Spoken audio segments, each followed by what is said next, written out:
आज मैं आपको ना आपके उस दोस्त के बारे में बताने वाला हूँ जिसके बारे में आप भी नहीं जानते हैं। पूरी दुनिया अगर आपका साथ छोड़ देना और अगर आपने उस दोस्त का साथ नहीं छोड़ा तो आपको नहीं छोड़ सकता है। हमेशा हर बुरी सी बुरी कंडीशन में वो आपके साथ होगा। हो सकता है आपके पिता, आपकी माता, आपकी पत्नी, आपके बच्चे आपको छोड़ दें, लेकिन वो दोस्त आपको नहीं छोड़ेगा। वो हमेशा आपके साथ खड़ा रहेगा। कौन है ये दोस्त? इसी के बारे में आज की हमारी ये कहानी है। तो जरा गौर से सुनिएगा, क्योंकि आपको भी इसकी जरूरत पड़ेगी, ऐसे दोस्त की जरूरत पड़ेगी। बहुत समय पहले की बात है, एक राजा था। वो इतना धर्मनिष्ठ था कि उसके चर्चे ना आसपास के सारे राज्यों में फैले हुए थे। सब लोग जानते थे कि भाई राजा बहुत दयालु है, उससे जो कुछ भी मांगा जाए ना वो दे देता है। एक बार उसी के राज्य से एक ऋषि मुनि गुजरे। उनको लगा भाई राजा की परीक्षा लेनी चाहिए, तो राजा के दरबार में पहुंचते हैं। राजा से कहते हैं भाई तुम्हारे बारे में तो बहुत सुना है कि तुमसे जो कुछ भी मांगो वो तुम दे देते हो लोगों को, लेकिन आज मैं जो मांगने वाला हूं क्या वो तुम दे पाओगे? भाई राजा ने कहा आप मांग करके देखिए, अगर वो मेरे पास है तो मैं बिल्कुल आपको दूंगा। उस महात्मा ने कहा कि मैं आपको दो ऑप्शन देता हूं। तो राजा ने कहा बताइए। उन्होंने कहा या तो तुम जो है ना 12 साल के लिए अपनी राजगद्दी मुझे दे दो, और या फिर तुम अपना धर्म मुझे दे दो। भाई राजा जो है ना इसमें फंस जाता है। थोड़ी देर के लिए बोलता है कि थोड़ी देर आप बैठिए, मैं थोड़ा सा सोच करके आपको बताता हूँ। थोड़ी सी मंत्रणा करता है। इसके बाद राजा आता है और कहता है कि एक काम करिए, आप 12 साल तक मेरी गद्दी पर बैठिए, मैं आपको अपना धर्म नहीं दे पाऊंगा। धर्म का साथ नहीं छोड़ता राजा। अपने धर्म को लेकर के वो अपने राज्य से बाहर चला जाता है। राजा जब अपने दरबार से निकला ना तो उसने सारे आभूषण, अपने वस्त्र, पैसे, गहने सब कुछ उतार करके वहीं छोड़ दिए। खाली हाथ वो निकला और भ्रमण करता करता वो एक जंगल में पहुंचा। जंगल में उसने देखा कि एक सुंदर सी लड़की एक घोड़े के साथ वहां खड़ी थी जो रो रही थी। अब राजा भाई उसके पास पहुंचा, बोला कि आप कौन हैं? उस लड़की ने जो है ना परिचय दिया कि मैं फला देश की जो है ना राजकुमारी हूँ। हमारे यहाँ जो है ना दूसरे राजा ने आक्रमण कर दिया है, हमारे पिता को, हमारी माता को, सबको मार दिया है। अब मैं अकेली हूँ और ये घोड़ा है, मैं इसको लेकर के वहां से फरार हो गई हूँ, आप मेरी मदद करिए। भाई राजा ने कहा मेरे पास तो अभी मदद मैं क्या कर सकता हूँ, मैं था तो राजा, लेकिन मेरे साथ क्या हुआ अब मैं आपको क्या बताऊं। राजकुमारी ने कहा नहीं आप बताइए। तो पूरी जो है ना कथा जो है ना जो कुछ राजा के साथ हुआ उसने सब कुछ बताया। उस राजकुमारी ने राजा की पूरी बातें सुन ली, लेकिन फिर भी उससे कहा अब आप मेरी मदद करिए, मैं कहाँ जाऊं मुझे समझ में नहीं आ रहा है। तो राजा ने कहा कि एक काम करिए, रहने के लिए तो मेरे पास भी अभी कुछ नहीं है, चलिए किसी तरीके से इस रात को बिताते हैं, अगले दिन सोचते हैं कि क्या करना है। तो राजकुमारी कहती है आप परेशान मत होइए, हम लोग एक काम करते हैं, किराए पे कहीं पे घर ले लेते हैं। राजा ने कहा मैं जब अपने राज दरबार से निकला हूं तो मैं बिना पैसे के निकला हूं, मेरे पास कुछ धन आभूषण कुछ नहीं है। तो राजकुमारी मुस्कुराती कहती आप परेशान मत होइए, मेरे पास है कुछ। उसने 10 स्वर्ण मुद्राएं निकाली, राजा जी को सौंप दी, बोली इनसे हमारा जो है ना किराया हो सकता है। राजा ने कहा नहीं बिल्कुल हो जाएगा। अब एक किराए का मकान राजा ने ढूंढा, खाने की व्यवस्था की। दोनों ने खाना, भोजन इत्यादि की सारी राशन की व्यवस्था की। अब दोनों जो है ना रहने लगे।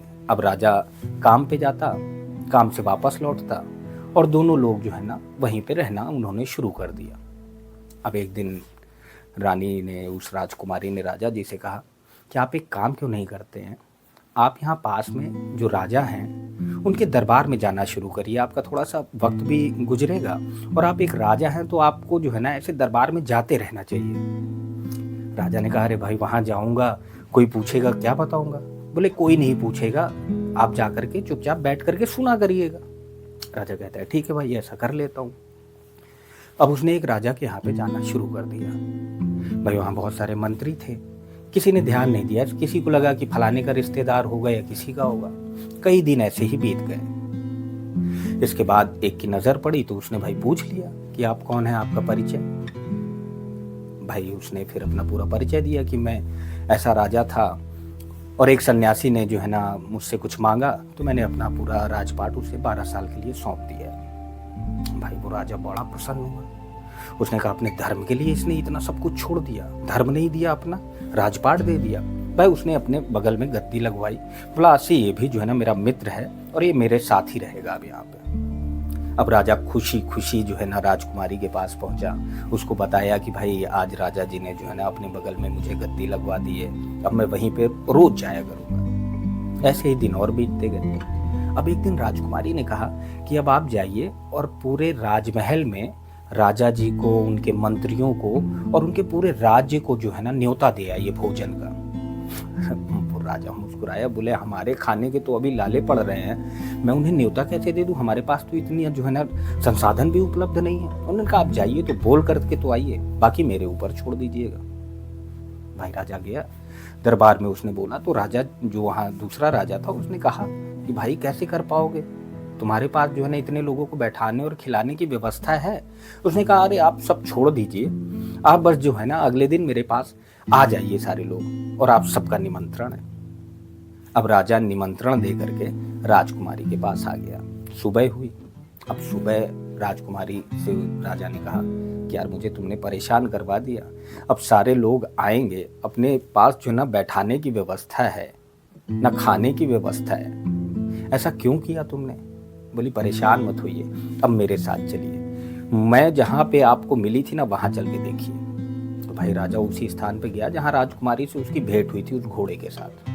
जब वहाँ जाता है राजकुमार तो देखता है भाई जैसे जो है ना बफर सिस्टम होता है ना, पूरा साजो सज्जा सामान उस जंगल में, खाने पीने के लिए सारी व्यवस्थाएं सब ऑटोमेटिक सब वहाँ हुआ होता है। अब वो अचंभित होता है, राजकुमारी से पूछता है कि ये क्या है। बोला अभी तो छोड़िए, जो निमंत्रण आपने जिनको दिया है वो आ जाएं, इसके बाद बताती हूँ। अब वहाँ पर राजा, मंत्री और उसके पूरे राज्य के लोग जाते हैं उसी जंगल में और जो है ना भरपेट भोजन करते हैं और अचंभित होते हैं कि भाई ये कैसी व्यवस्था है। सब लोग चले जाते हैं वहां से फिर खा पी करके अपना।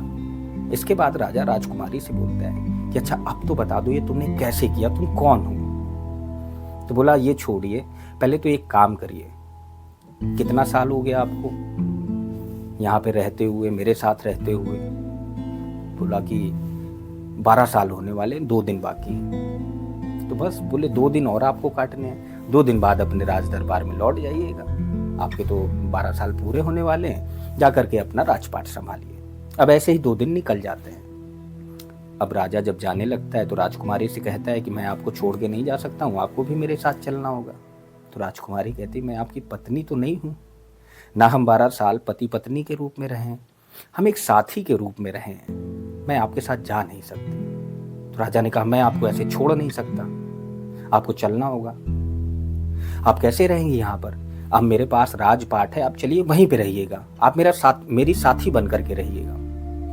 बोली मैं रहती तो पहले भी थी, तुमको पता है मैं कौन हूं। बोली मैं धर्म हूं तुम्हारा, तुमने मुझे नहीं छोड़ा था, राजपाट त्याग दिया था तो मैंने तुम्हें नहीं छोड़ा, तुम अपने अंदर मुझे हमेशा पाओगे। राजा राजकुमारी को देखता है, प्रणाम करता है और अपने राज दरबार लौट जाता है। कहानी का मतलब तो आप समझ ही गए होंगे। अगर आपने अपने धर्म का पालन किया है, धर्म तो आप जानते ही होंगे धर्म क्या है। एक इंसान के कई धर्म होते हैं, पिता धर्म होता है, पत्नी धर्म होता है, पितृ धर्म होता है, भ्रात धर्म होता है, बहुत सारे धर्म हैं। अगर आपने अपने सभी धर्मों का पालन किया है ना, तो आपकी विषम से विषम परिस्थितियों में धर्म आपका साथ नहीं छोड़ेगा, वो किसी न किसी रूप में आपके साथ चलता रहेगा, आपको बचाता रहेगा परेशानियों से।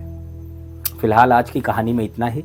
अगले दिन मैं एक नई तरीके से एक नई कहानी आपको सुनाऊंगा। तब तक देखते रहिए हीमैन टॉक्स। और हाँ, अगर आपने हमारे इस चैनल को सब्सक्राइब नहीं किया है ना, तो सब्सक्राइब ज़रूर कर लें, क्योंकि आने वाले दिनों में मैं ऐसी और बहुत सारी कहानियाँ सुनाऊंगा जो आपकी ज़िंदगी बदल देंगी। शुक्रिया।